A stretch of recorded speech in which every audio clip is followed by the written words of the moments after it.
রাজধানী সহ দেশের বিভিন্ন এলাকায় তীব্র গ্যাস সংকটে কমেনি ভোগান্তি। দিনভর সিএনজি স্টেশন বন্ধ থাকায় দুর্ভোগে সিএনজি চালিত যানবাহনের চালক। এ বিষয়ে আরো জানাতে গাজীপুর ও লক্ষ্মীপুর থেকে যোগ দিয়েছেন আমাদের সহকর্মীরা। শুরুতেই চলে যাব গাজীপুরে, সেখান থেকে যোগ দিয়েছেন সহকর্মী আবুল হাসান। আবুল হাসান, একটু জানতে চাই, গাজীপুরে তো অনেক শিল্প কারখানা রয়েছে, গ্যাস সংকটে সেগুলো কিভাবে চলছে, উৎপাদন কতখানি ব্যাহত হচ্ছে?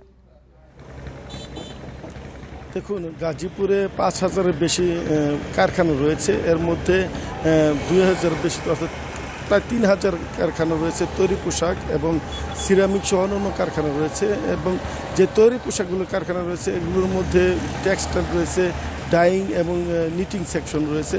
এসব কারখানাগুলোতে কিন্তু সবগুলোই গ্যাস নির্ভর এবং যে বয়লার মেশিন চলে সেই বয়লার মেশিন সাধারণত এই গ্যাস দিয়ে চালিত হয়। এবং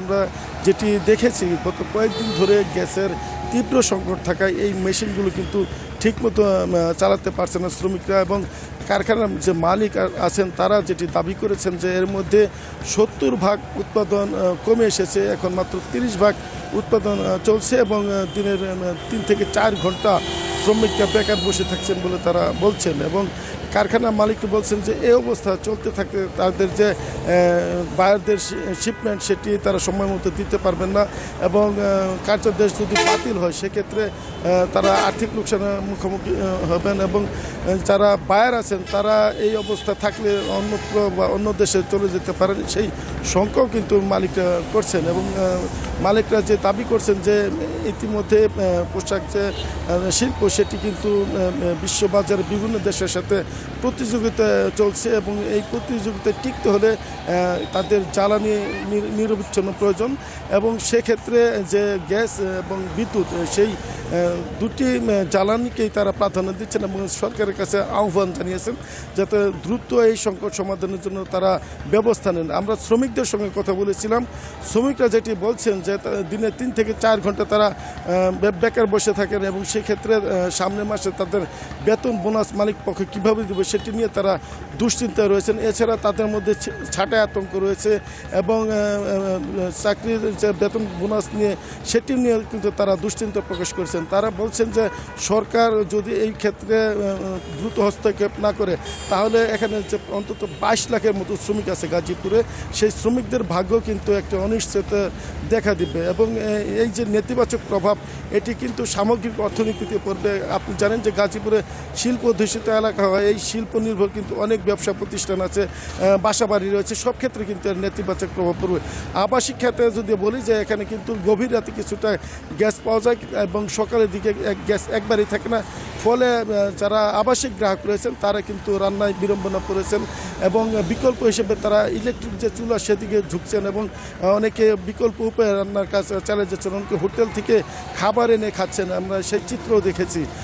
মোট কথা বলা চলে যে গাজীপুরে যে এখানে যে স্বাভাবিক গ্যাসের যে চাপ ছিল সেটি কিন্তু অনেকটাই কমে যাওয়ায় এখানে নেতিবাচক প্রভাব সব ক্ষেত্রে পড়েছে। এবং সিএনজি পাম্পগুলোতেও দেখেছি আমরা গাড়ির লম্বা লাইন রয়েছে এবং সেই গাড়ির যারা চালক রয়েছেন তারা বলছেন যে কাঙ্ক্ষিত টাকা দিয়েও তারা গ্যাস পাচ্ছেন না, অর্থাৎ গ্যাসের যে চাপ সেটি অত্যন্ত কম থাকায় মাত্র 50 থেকে 60 টাকা বা 100 টাকা গ্যাস গাড়িতে ভরা হচ্ছে এবং সেই কারণে তারা কিন্তু দূরে বা দূর দূরান্তে যেতেও তাদের হিমশিম খেতে হচ্ছে বলে চালকরা জানিয়েছেন। আপনি সাথেই থাকুন, এবার চলে যাচ্ছি লক্ষ্মীপুরে, সেখান থেকে যোগ দিয়েছেন আমাদের আরেক সহকর্মী আব্বাস হোসেন। আব্বাস, আপনি গাজীপুরের চিত্র শুনছিলেন, এর আগে ঢাকার চিত্র আমরা পড়ছিলাম।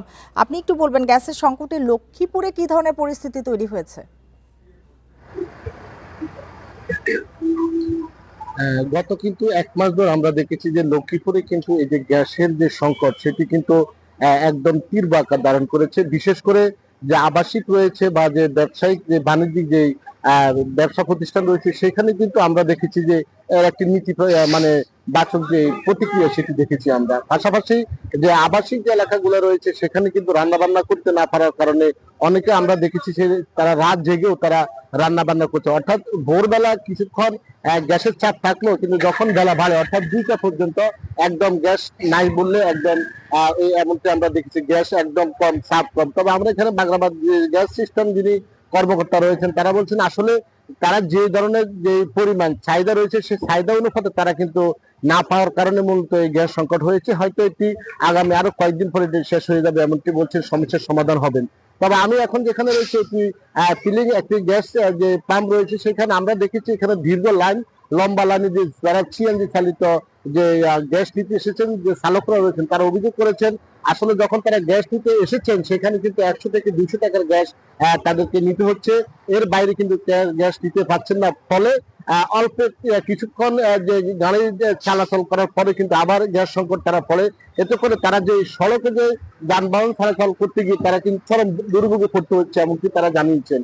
পাশাপাশি এখানে শিল্প যে কলকারখানা গুলো রয়েছে বিচি শিল্প নগরীতে, সেখানে যারা গ্যাস নির্ভর যে ভিত্তিক যে গ্যাস সিলিন্ডার গুলো ব্যবসা প্রতিষ্ঠান গুলো রয়েছে সেগুলো কিন্তু আমরা দেখেছি। আমি এখন যেখানে রয়েছে এটি গ্রিন লাইট যে ফিলিং স্টেশন, এখানে আপনি দেখতে পাচ্ছেন এখানে দীর্ঘ লাইন, কিন্তু এখানে যারা রয়েছেন সিএনজি যে চালকরা রয়েছেন তারা কিন্তু ইতিমধ্যে তারা লম্বা লাইন তারা কিন্তু অবস্থান নিচ্ছেন গ্যাসের জন্য। কিন্তু আসলে সকাল থেকে দুপুর পর্যন্ত 2টা পর্যন্ত গ্যাস কোনোভাবে তাদের মিলছে না। যখন 2টার পরে কিছুটা গ্যাসের চাপ বাড়লো কিন্তু সেই পরিমাণ কিন্তু বাড়েনি, অর্থাৎ যে পরিমাণ গ্যাস পাওয়ার কথা সেটি কিন্তু পাওয়া যাচ্ছে না বলে আমাদেরকে চালকরা অভিযোগ করেছেন। তবে এখান থেকে যারা যে গ্যাস যে গ্রিন লাইট যারা ফিলিং স্টেশন যারা কর্তৃপক্ষ রয়েছেন তারা বলছেন আসলে চাপ না থাকার কারণে তারা কিন্তু অনেক বিড়ম্বনা করতে হচ্ছে, তারাও কিন্তু অনেক কষ্ট হচ্ছে অনেক সময়।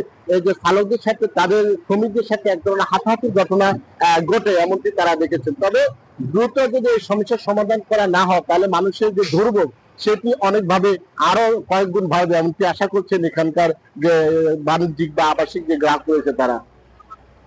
সারা দেশে গ্যাসের সংকট নিয়ে গাজীপুর ও লক্ষ্মীপুর থেকে জানাচ্ছিলেন আমাদের সহকর্মীরা।